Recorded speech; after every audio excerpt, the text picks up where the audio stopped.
we have a very esteemed set of panelists this afternoon. I'm not gonna. And so what we're going to do is, I think, have you introduce yourself very quickly, your role in your company, and just go down that way. I don't think we want to go through a long bio unless you really want to. You're welcome to, but maybe frowned upon. So let's just start with Robert, because he's going to leave us first. He gets first dibs. Go ahead and introduce yourself. Hope you can hear me. Robert Zukup is my name. I work with DT. I'm running a project called Access 4.0, which is in fact our, let's call it Ziba incarnation or core incarnation at DT.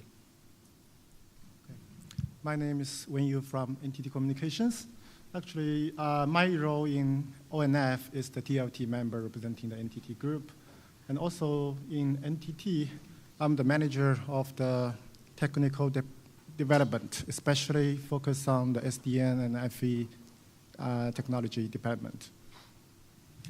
And then Hank Kafka, AT&T. I have our access architecture and standards direction, so I'm tied in across wireless and wireline access technology, both the fundamentals of the access technology, 5G, GPON, transport aspects, and then also the virtualization process and the opening process.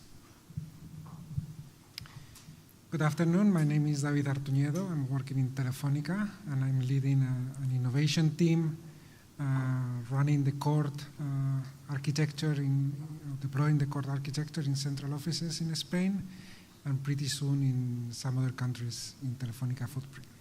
All right, excellent. Thank you. And I'm Roy Cho. As Timon indicated, I was one of the co-founders of SDX Central, and now with Everything actually, usually there's a little parenthesis that says formerly SDX Central Research, and what we did was we spun out a research group from SDX Central. So it's SDX Central Research with a slightly different name, but pretty much the same, hopefully. All right, let's start with a couple of simple questions. And Robert, you might only get one chance at this, so you go first. So I'm going to actually ask two questions in one, so we get your deep insights. Number one, what kind of projects within network operators make sense to bring open source in on? One, and the second half of that is, are there areas you think that operators should strategically not include open source in on? Well, good question. Thank you very much. For both, yes. Both answers are yes, to be very short. Of course, we wouldn't be here. I wouldn't have taken on a travel 12 hours from Frankfurt to fly here if there was no point in being an ONF member, no point in working together in open source. But I think when we come to open source for DT, it is important to talk about open interfaces, protocols, reference designs, of course, because we want to find commonalities with the folks here to the right-hand side. Because once we approach vendors, like you say Infosys was here, or Adtran, or you name them, of course we want to have a common denominator, what we talk about. So this is, I think, where open source makes perfect sense. In our own incarnation at DT, we use some software which we believe differentiates us from others. We will not bring this to the open source community.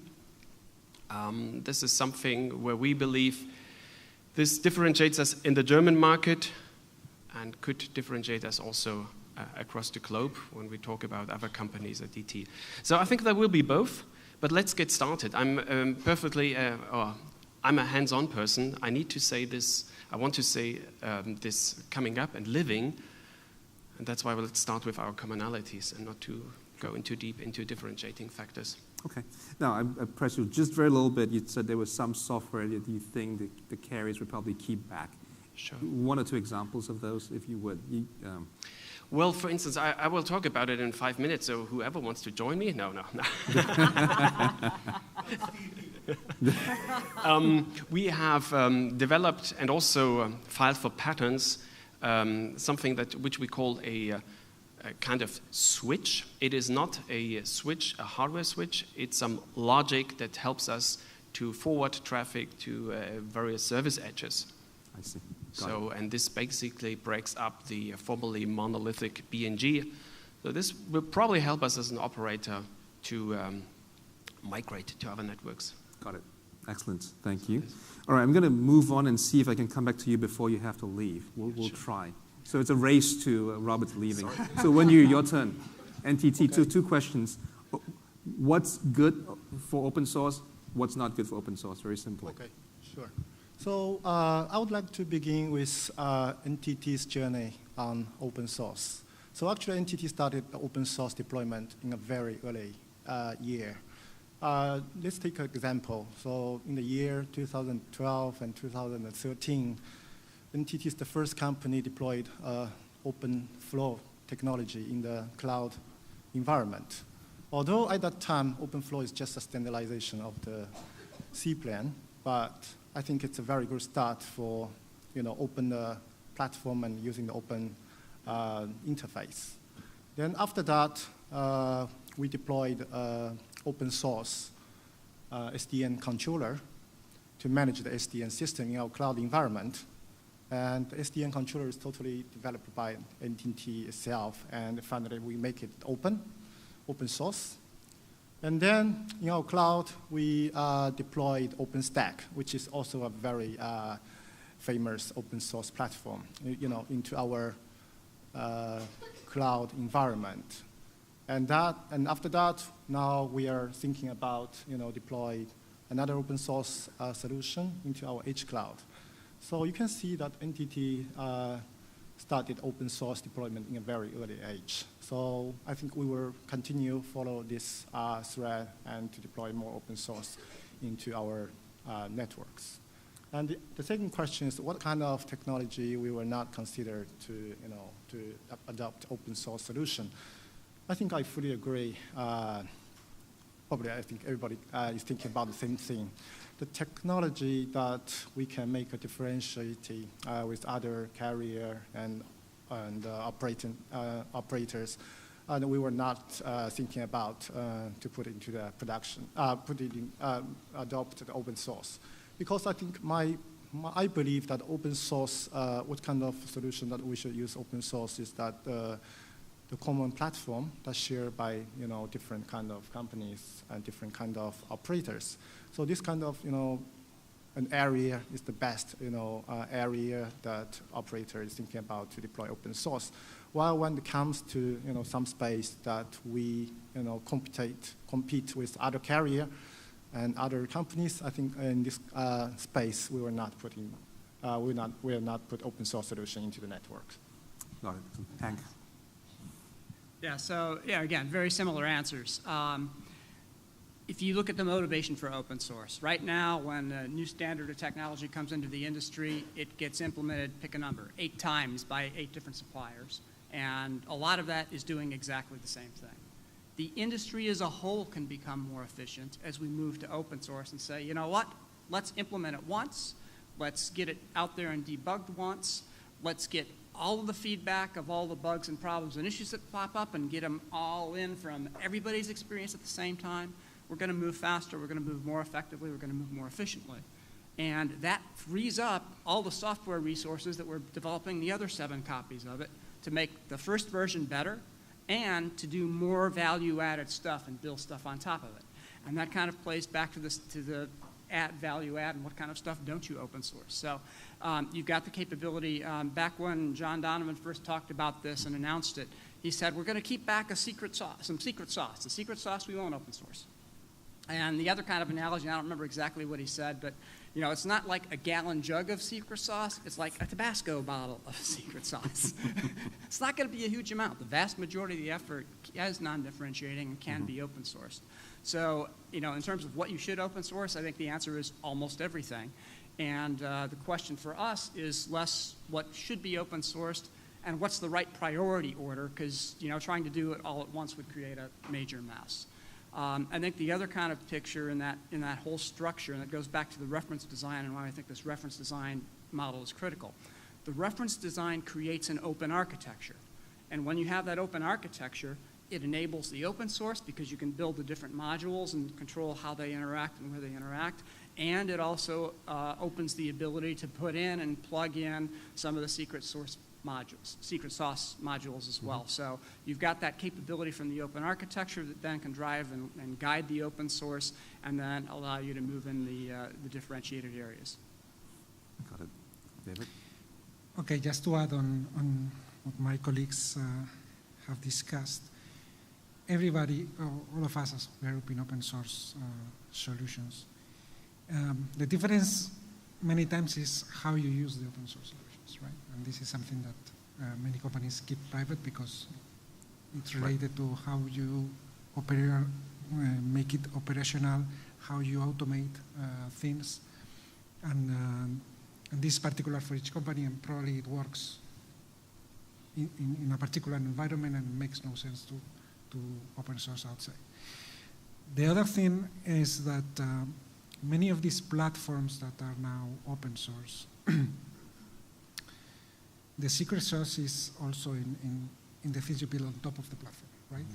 If you think of some intelligence, artificial intelligence platforms, right? You can use open source products for building that, but the secret sauce is in the algorithms that you build on top of these platforms. And of course, this is specific to your business, to your use case, and to your customers, and this is very hard that you publish in the community. Got it. Well, thank you. No, that's been very useful. I think, what I'm hearing is that there are some unique technologies that you may choose not to open source because they differentiate in the case of a better model of VNG, whatever it is. Or in some cases, it's business processes and automation that you build on top of that that's specific to your business. In other cases, it's maybe algorithmic models or AI models that you've learned, and that's the value, right, in running the business. But the underlying platform itself seems to be relatively undifferentiated and benefits from collaboration at the bottom, right? So that's all great. Now, from an open source standpoint, obviously, all sounds great. Let's just bring open source all in, although priorities are important, as Hank indicated, right? But what have been the challenges, at least for you guys, in bringing open source in? And what are major challenges that you've encountered, at DT, for instance? The major challenge that we face is actually resources. So, having opened up everything, that's cool. You can actually look in the code. But if you do not have people at hand who can look in the code, then it's like a black box. So, and this is definitely what we have to improve as DT. I see it. A major challenge, I believe. And also the skill. When we compare with AT&T, it's pretty much the same challenges we have. We have a big legacy. We have, perhaps, I'm not quite sure whether this holds true for AT&T, we have a quite progressed workforce, if I put this correctly and politically correct. It is correct. So, and that's the way it is, yeah. I'm not quite sure how many young people actually apply at DT and can find a job. So, but we need the young programmers, and we try to be a kind of beacon with our Access 4.0, and I'm grateful to my management that they support this, that we can actually bring in the workforce from outside and learn from other industries. That is very important. Yep. But it's a small step, and it will take years, I believe. Got it. Information. Got it. Okay, thank you, Robert. Well, before we let's give Robert a round of applause as he walks out. Thank you, Robert. Sorry for the conflict. Appreciate it. Thank you.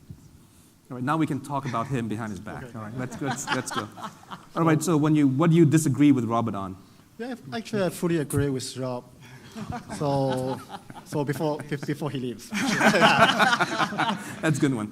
Yeah, first of all, I think it's the skill set. Most of the traditional operators like NTT, so most of the employees is the network operators. They are not software development.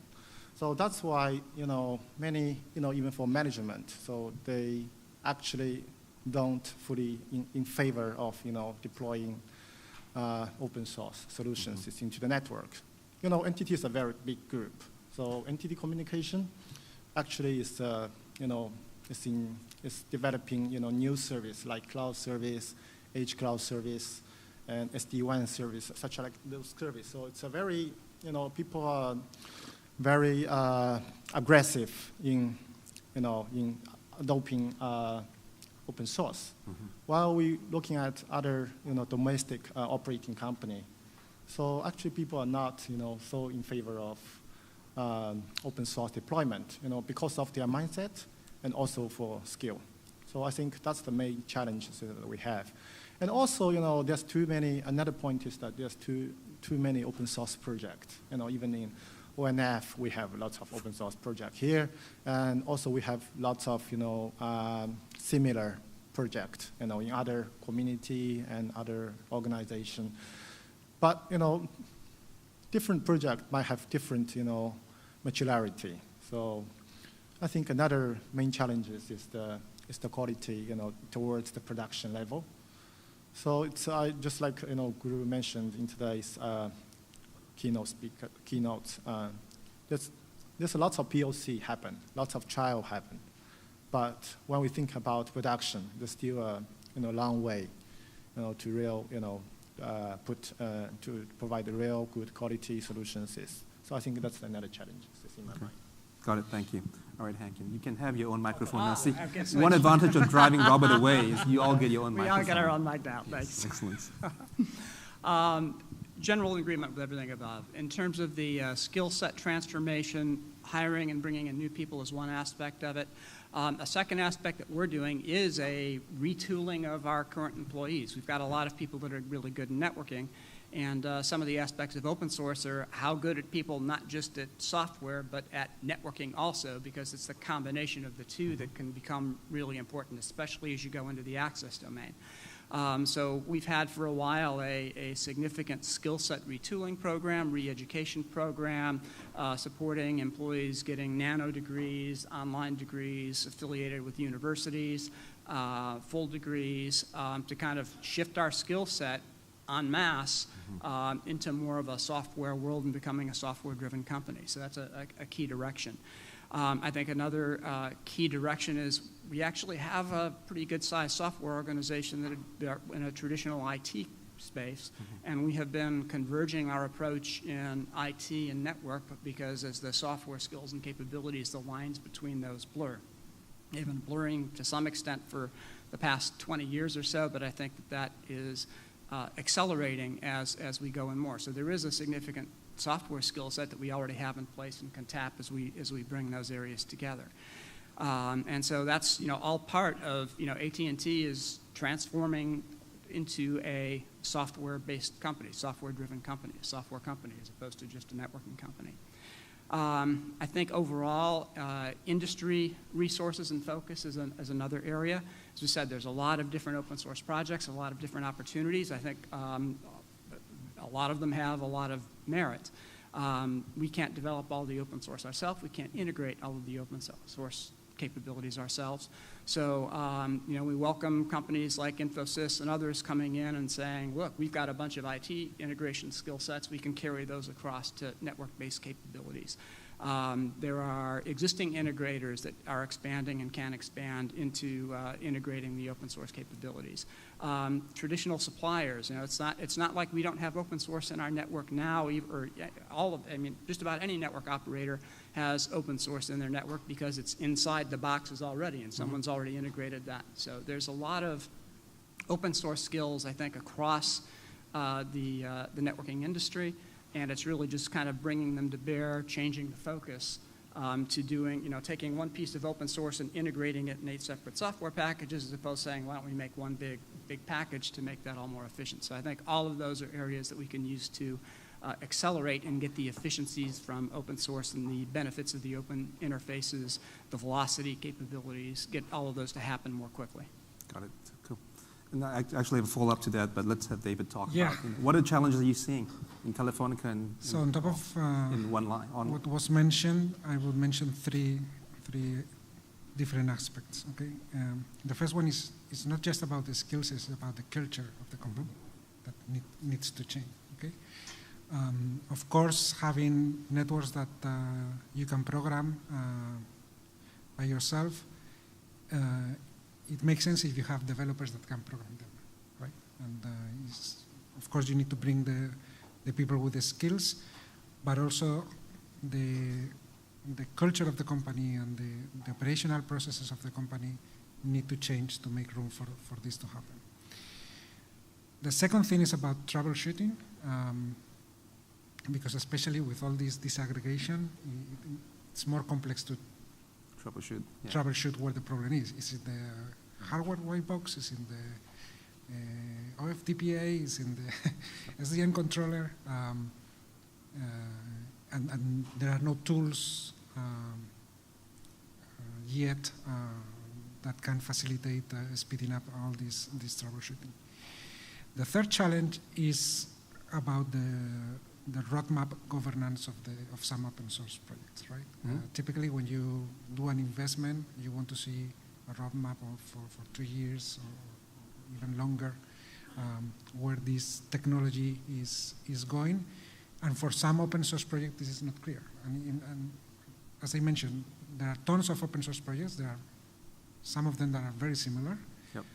And you need to look for, okay, where this is how it is today, but where is it going in the near future? That is a decision-making point. Got it. So a couple of things I'm going to summarize. I think we, in open source, obviously, I think everyone recognizes skills issues, but I think we've created equivalence between consuming open source with being able to develop on open source, right? Which is not necessarily the case as Hank brought up, right? Because open source can be brought in through SIs. Open source is in there through your vendors. Anyone who's bought commercial OpenStack really has open source in there. So you don't have to do that. But fundamentally, what you're saying is that the evaluation of fit, roadmap, longevity of vendors may have to be adapted. Whatever you used in the past to evaluate whether Cisco's going to be around the next 10 years or Juniper's going to be around the next 10 years, you have to modify that to say, will this open source project be around the next 10 years if I'm going to invest in it, right? So it becomes a more complex decision process, if you will, one that we're not necessarily used to. Different one, at least. Different one. Got it. Yeah. No, that's fair.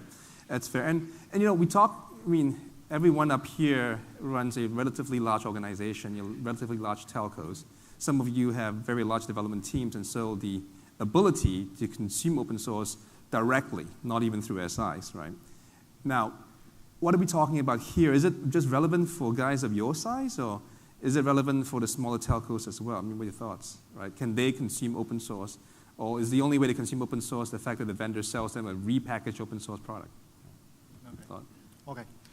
So from the point of view of big operator like NTT, I think the open source gives the challenges of us, to take the lead again of the whole industry.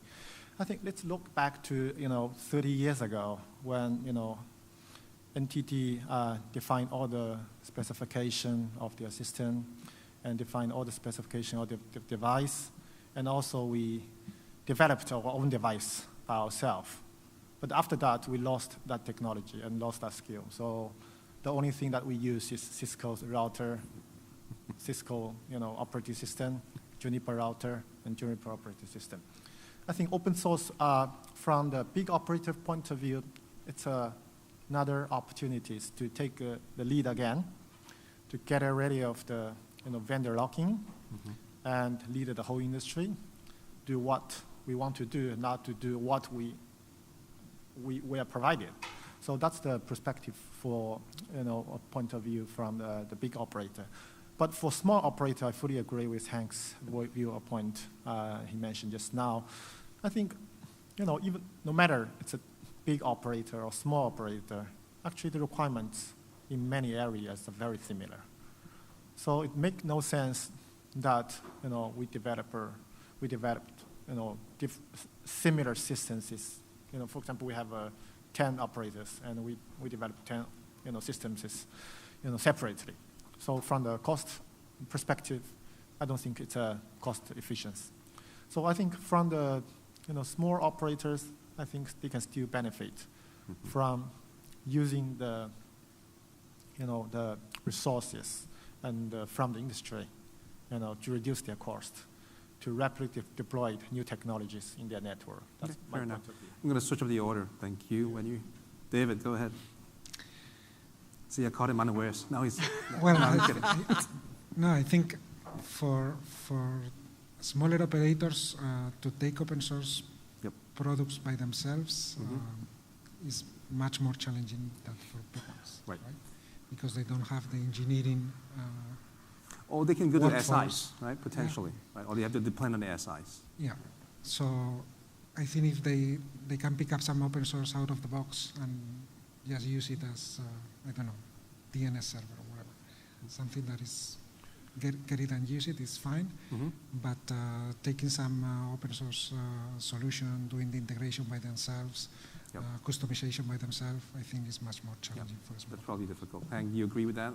Yeah, so the way I look at it is that there's a range of ways to consume open source. On the one extreme, You basically, pick your white box component, pick this open source, pick that open source, pick that open source. You integrate it yourself, build it yourself, add on stuff yourself, potentially that's your secret sauce, build the whole thing, test the whole thing, and deploy it.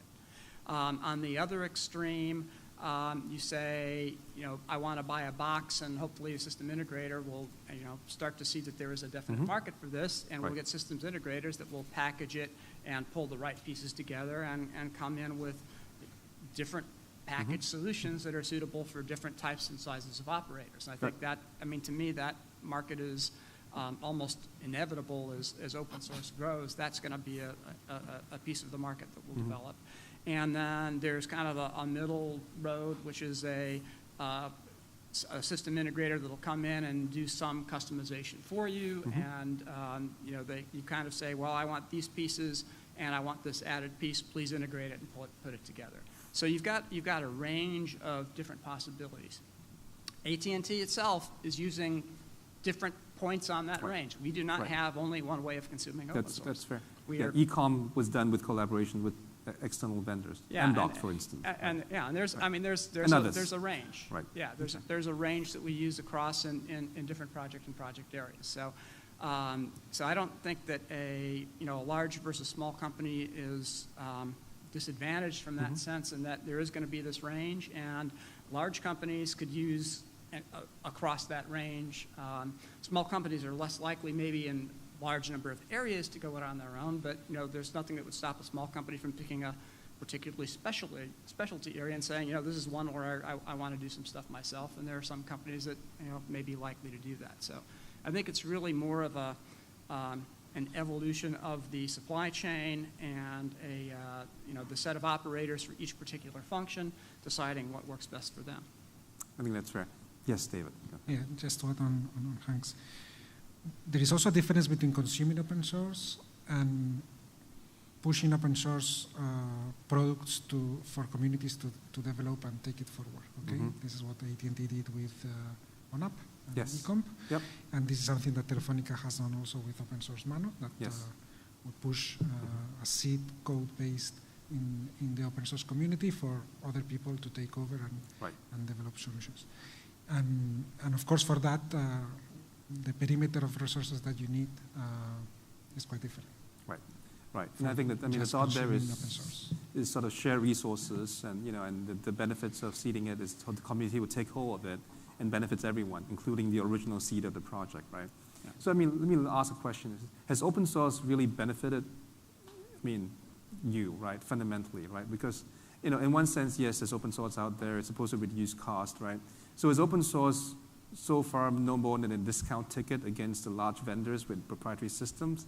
Or does open source really driven innovation, reduced costs, made everyone happier?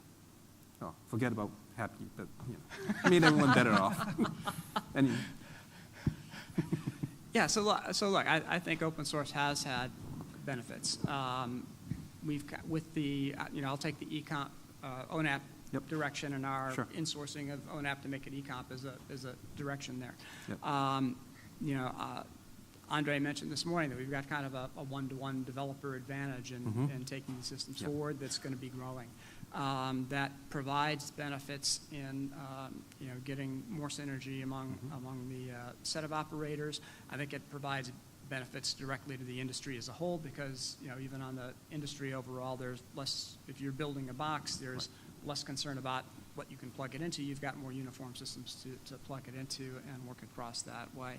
And it is starting to open the flexibility of being able to add things on top of it, being able to put in some algorithms, take advantage of some of the capabilities that show up in the DCAE environment, so you can collect data from a range of things and build optimizations on top of that. There are cases where we could build it ourselves. There are cases where suppliers can build on top of it and supply that. So I think it is starting to have advantages. It's still in the early stages as we ramp up the quantity of things that are driven by open source. There's multiple stages. There's the open architecture. There's virtualization, and there's open source. And to some extent, some of the benefits that you described in terms of being able to do more automation capabilities and some of those kinds of things come, the open architecture plays. Open plays a APIs key will give you role. that, right? Open Yeah. APIs, open architecture, open source, right? Yeah. So really, I think that, it's really the combination of those three kind of views, the open APIs, the open architecture, as probably the primary one that enables the other aspects. What do you think? From my point of view, so I think there's several points I want to mention. The first of all is, reduce cost. This is very obvious. We don't have to, develop a system from scratch. There's some base, that was born from open source community. So that's the resources, that's the asset that we can reuse for sure. But another point is, like Ang's mentioned, is the, open source sometimes, it's always come with open interface and disaggregation. So by using, open interface, by using disaggregation, the whole industry, the ecosystem of the whole industry changes. Not only Cisco or Juniper, we have more. I think we have more selections. More newcomers is coming, and they have more opportunities to join our, to participate in our supply chain. I think that's the, big change from, from the point of, procurement that we have at the current moment.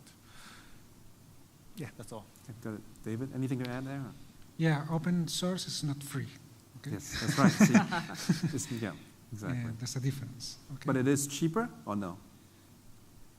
Well, it depends case by case. I mean, there are commercial products that have a reasonable price and you can make a business case and works for you. And there are others that leveraging some open source products makes the numbers look better. But the important thing, as I mentioned, is using open solutions that lets you move faster, get better velocity, do integration by yourselves, do automation by yourself. That's the big advantage of using open solutions, whether they are open source or not. So it gives you the ability to take at least a timeline under your control, which could be good if you are fast, which could be bad, because you should have turned it up an SI instead of you, but right in that case, right? So it does depend. All right, I think that's fair. Now back to the question of, I think when you brought up twice the, you can now do stuff that you had to pay Cisco and Juniper money for, which speaks to the lock-in, right, which we always talk about. Is it true that open source removes vendor lock-in, David? Well, again, I think it depends. The important thing is the open interfaces. To have open solutions. Sure. Whether they are open source or not, right? Because at the end of the day, the important thing is to have control over your network, to have control over your systems, to be able to make changes, program changes by yourself, and not depend on some vendor roadmap that can be conditioned by other so open API, standard API, standard architectures prevent lock-in, right? Just like, IP, you could switch one router for another, kind of, to some extent, right? And have it operate kind of the same way, maybe, right? So, all right, so open API, standard APIs prevent lock-in. Open source, you can still get locked in, yes? No? If you don't do it right?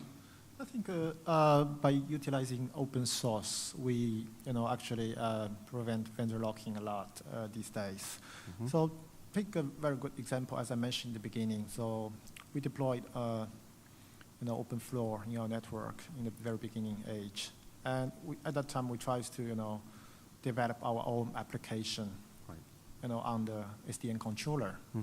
So, and deployed into our production system. At that time, actually, we have a very similar vendor routers deployed in the cloud environment. But we use our developer resources, to use OpenStack. But based on that, we, put lots of effort to deploy our own routing mechanisms behind. So I think that is very good examples to show that how we, to prevent vendor locking. We can show people that we can develop what we want by ourselves. I think that's the great improvement from the perspective of NTT. Yeah, I think as David said, the biggest advantage is when you have that open architecture, and that's the key. Yep. I'm kind of having if you had, and if you have the open architecture, then open source is good, but it's not necessary. Yeah. Yeah, it's not necessarily necessary. Yep, right, exactly. for that. Right. I'm trying to think of a case, or imagine a case where you have open source, but you don't have an open architecture. Mm-hmm. I guess that could happen if there's open source, but you're at a stage where there's only one supplier that really is expert in that open source, and therefore, nobody else can touch it. I don't think that's a very likely case. No, some people would say, well, I'll keep my mouth shut, but let's keep it first.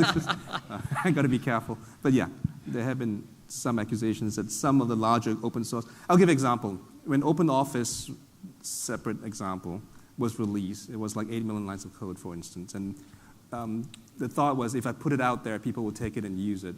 The problem was they put it out there and no one understood it to take it and use it. And so it had limited traction, right, as opposed to a smaller open source project, for instance, right? So there may be such situations where only certain people who've actually been working on that code, writing those 8 million lines, have the expertise to muck with the 8 million lines of code, for instance, right? So, yes. Can you ask a question? Yes, absolutely. Okay. So just continuing with that thing on the concept of open source vendor lock-in, are you really trading one kind of vendor for another and you still get lock-in? You use Infosys that was just announced as an example. Right. Now they're a services partner rather than a software partner that you may have had with. Oh, okay. So they would be a services partner rather than a software functionality partner. But isn't that the same thing? You'd always want to use those guys because they know your business, and then there's a steep learning curve Right. if you brought someone else in. So aren't we just trading out things here? Yeah. I mean, overall, I don't think so. So,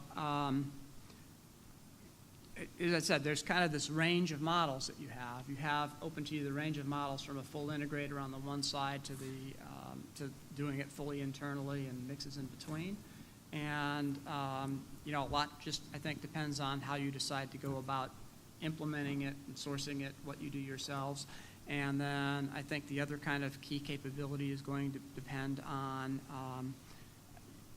what develops in the marketplace in terms of integrators. There are, if you look at the IT domain, which has been doing open source for a longer time, Infosys is not the only integrator. So I think I can answer that one. So I think the answer is there is a difference. So if you had proprietary I'm not going to use the word Infosys, SI, generic SI came in and did a project for you and the code was proprietary, you were stuck with them because they knew the code. No one else knew the code. It's hard for you to take the code outside.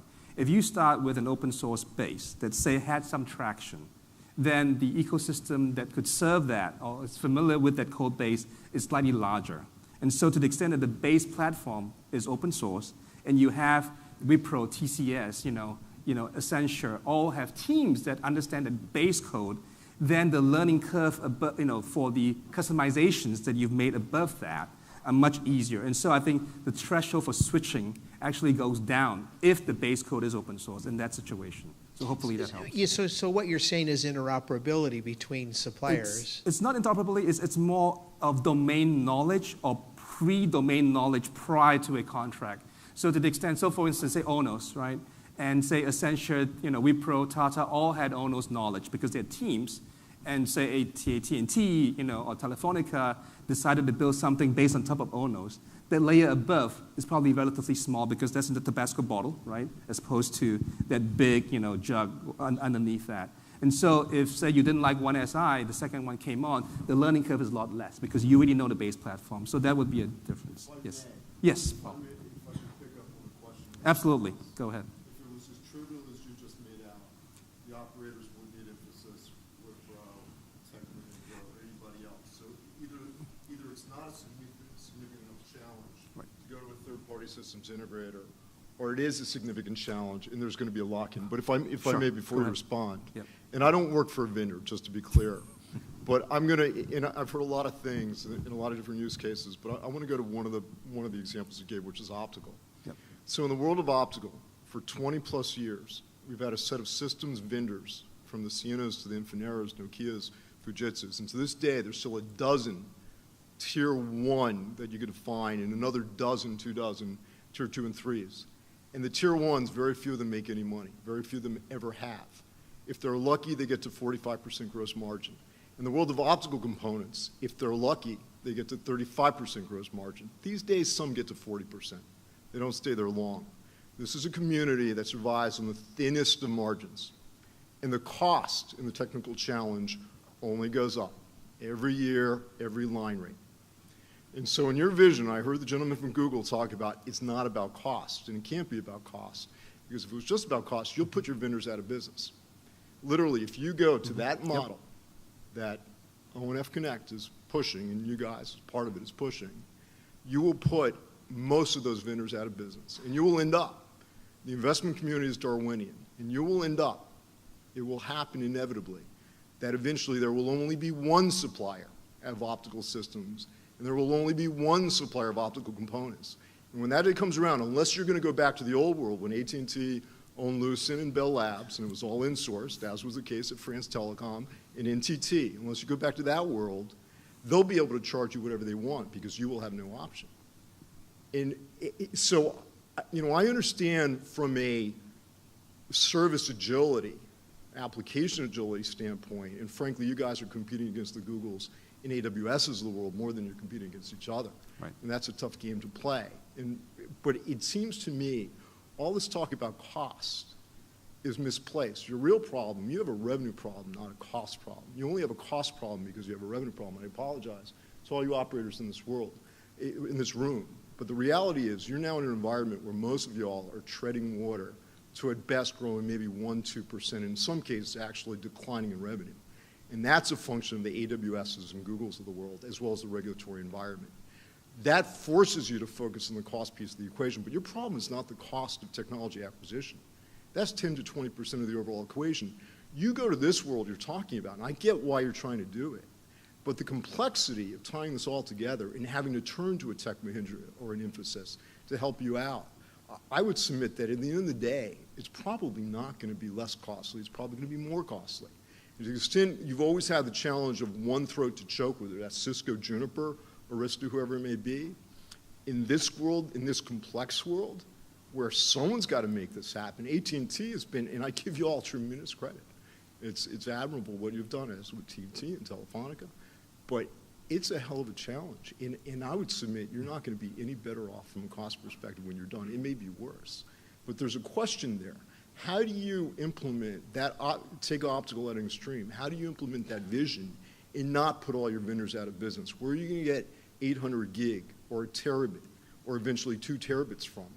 At the hardware level. Yeah, I understand you're talking about software, but at the end of the day, you need hardware suppliers, last time I checked, off of which to run this software. And who's going to fund that development? I'm sure you all must think about it, and I get it. There's a tension, just like there's a CapEx tension between competition. On the one hand, you've got to spend enough money to have the best network, otherwise your customers defect. On the other hand, your investors kill you if you spend too much money. There's this tension. There's a question there somewhere. Well, thoughts, maybe at least feedback or thoughts. It's an interesting question, right? And I have a response to it, but you go ahead. I'm just moderating here. So. It's a hard question, right? It's impossible. Well, so yeah, go ahead. Go ahead, Hank. It sounds to me more like you're painting one potential future scenario based on a set of assumptions that you've set up. I don't necessarily agree with that set of assumptions. I think you've done a lot of projecting that may or may not come true. Silicon has been competitive. Photonics are competitive. Hardware is competitive. System boxes are competitive. Competition and innovation are arising across the entire marketplace. The part I agree with is that there is more than just cost, as we've all said, right, to the open source direction. It enables innovation, it enables new service development, it enables the capability to do more things with networks. Kind of heard Google say networks are becoming important and critical, and it enables those networks to grow in directions. In terms of how an ecosystem will develop, I think there's a huge number of unanswered questions in that area. You could see ecosystems move in a lot of different directions, from the integrators to the chipset suppliers to the box suppliers, the ODMs. The OEMs have multiple different models they can follow. I think the only thing that I would say, I think there is going to be a very interesting evolution across many aspects of the ecosystem. We're going to be building some new ecosystems around this entire environment, as in any case, and you can go back in telecom 20 or 30 years, the set of companies that are here today aren't the same set of companies that were here 30 years ago. It's not that evolution in the telecom ecosystem is unknown or a new event or a new thing. It happens. It'll happen over time. This is I'm viewing this less as a major discontinuity that's unprecedented and more of the next phase of evolution as telecom as a whole and the communications industry as a whole expands, overlaps, and manages to handle a 360,000% increase in data traffic, and no signs of that abating. But saying this is a model with one set of suppliers versus another set of suppliers, and these guys will go here, I don't know how to draw that conclusion at this point. I don't think anybody can. There are a lot of companies that have a lot of choices to make and a lot of capabilities and skills, and it's a competitive market, and we'll see where that goes. David, you have something to add? Yeah, well, I don't know the answer to the question, but from my experience in Telefonica, and I've seen other telcos that work similarly, to deploy a new service in our network today is a 18 months project, right? So we can do 1-2 things per year at the max, and it costs several millions of euros or dollars. On the other hand, Google, Facebook, Amazon, they can launch new services every week, right? I think we are trying to look for solutions more that let us compete in that space than reducing costs by using disaggregation and all this stuff. I think it's more a problem of velocity than trying to reduce the price point for the PON port. That's it. Well, in other words, they're going to try to stay around longer so they can buy more optical so that the market doesn't collapse or devolve into a monopsony, right? That's what you're saying. But I think the market forces will drive some of these things. And it could be as bleak as you believe, get into monopsony, but I think that these guys hopefully, To be clear, it's already happening. in some cases, yeah. Look at the data points. Right. This is not projection. Right. I'm just focusing on it for now. It's extreme. Yes. But it's already well underway. And the hope is that the market will evolve and figure out that's an alternative to that. Or maybe not, we'll see. In which case we ended up with a monopoly/monopsony. But I think we're out of time, or you had a question? I had just a comment. Based on his about service integrators, if you go with one service integrator, can you switch to another? Could you have another option? One of the things that might be useful is to see if you can get those service integrators to make sure that they're part of the community and that they're willing to, if you ask for special changes or something, you make sure that they get those upstream. Do you have any thoughts we haven't on talked that? about upstreaming, have we? Everyone should upstream, right? Sure. Yeah, I mean, good. Okay. Yeah. Look, there's seeding and there's upstreaming. That's right. And if you're going to, Well, you guys seem to do both, right? Yeah. In general, I think everyone at this table seems to play nicely, which is why you're here, right? Well, one thing that we discussed in the board session yesterday, is that as part of our deals with the supply chain, we want to somehow enforce that any changes that the system integrations do to the open source code, they are contributed back to the community